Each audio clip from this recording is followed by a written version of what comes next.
యేసుక్రీస్తు నామములో ప్రతిరోజు దేవుని వాగ్దానం అనే కార్యక్రమానికి మిమ్మల్ని అందరినీ ప్రేమతో ఆహ్వానిస్తూ ఉన్నాను.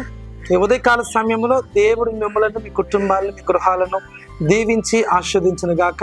ఆయన బలమైన కార్యాలు మీ జీవితంలో జరిగించాలని మేమందరం ప్రార్థన చేస్తున్నాం. మనందరి ప్రార్థనలు విన్న దేవుడు తప్పక మీకు మంచి ఆయుష్ను, ఆరోగ్యాన్ని, కృపయు, క్షేమము, సమృద్ధిగా ఇవ్వాలని మేము ప్రార్థన చేస్తూ ఉన్నాం. ఈ రోజు కూడా అద్భుతమైన వాగ్దాన ప్రభు మనకి ఇస్తున్నారు. రండి ఉదయకాల సమయంలో వాగ్దానం చదువుకుందాం. కీర్తన గ్రంథము 91వ కీర్తన 10వ వచనం. నీకు అపాయమేమీ రాదు, ఏ తెగులు నీ గుడారమున సమీపించదు. హల్లెలూయా. అద్భుతమైన వాగ్దానం పరిశుద్ధాత్మ దేవుడు ఈ ఉదయకాల సమయంలో మనకిస్తున్నాడు. నీకు అపాయమేమీ రాదు, ఏ తెగులు నీ గుడారమున సమీపించదు. దేవుని బిడ్డ, ఈరోజు ఎలాంటి పరిస్థితిలో ఉండి వాగ్దానం వింటున్నారు? బలహీనతల, అనారోగ్యమా, కుదరని సమస్యల, డాక్టర్ల చేత విడవబడి ఉన్నావా? ఏంటి మా పరిస్థితి? ఒకరి తర్వాత ఒకరికి అనారోగ్యం, బలహీనతలు ఎందుకు వస్తున్నాయి? నన్ను భయపడుతున్నావేమో. దేవుడు నీ కొరకే అద్భుతమైన వాగ్దానం ఇస్తున్నాడు.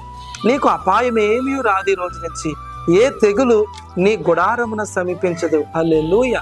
నేను స్వస్థపరిచే యెహోవాను నేనే అని వాగ్దానం చేసిన దేవుడు ఈరోజు ఈ సేవకుడి ద్వారా ఈ వాగ్దానం మీకు ఇస్తున్నాడు.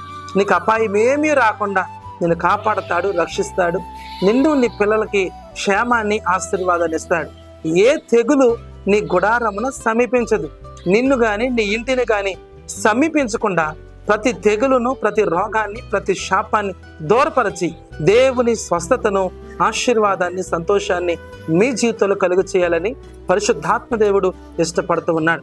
ఒకవేళ ఇప్పటికే నువ్వు బలహీనరాలుగా ఉంటే, ఇప్పటికే నువ్వు బలహీనుడిగా ఉంటే, ఒకవేళ మంచం మీద ఉంటే, అనారోగ్యంతో ఉంటే, ఎన్ని మందులు వాడినా నీ బలహీనత నిన్ను విడిచిపెట్టి వెళ్ళిపోవట్లేదా?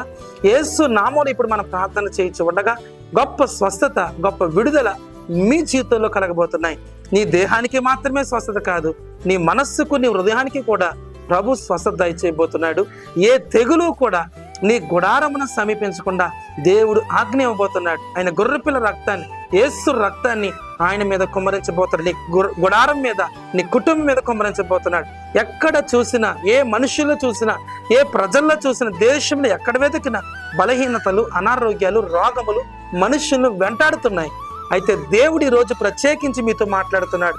ఏ తెగులు నీ గుడారమున సమీపించదు. ఈ వాగ్దానం మన జీవితంలో నెరవేరాలంటే ప్రతిరోజు కూడా మనం ప్రార్థన చేయాలి.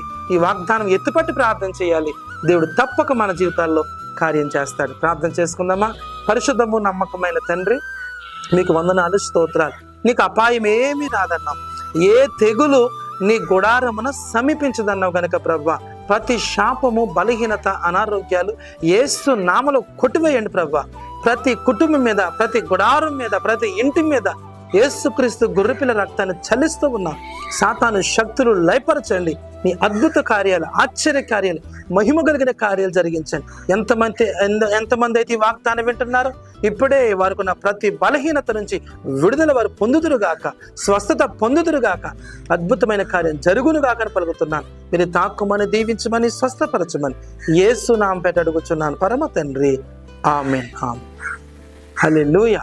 దేవుడు అద్భుతమైన వాగ్దానం ఇస్తాడు. అపాయం ఏమీ రాదు, ఏ తెగులు నీ గుడారమున సమీపించదు. గనుక భయపడకండి, ధైర్యంగా ఉండండి. ఈ వాగ్దానం ఎత్తుపట్టి ప్రార్థన చేయండి. దేవుడు మిమ్మలను, మీ కుటుంబాలను దీవించి, ఆశీర్వదించి, స్వస్థపరచునుగాక. ఆమేన్. God bless you.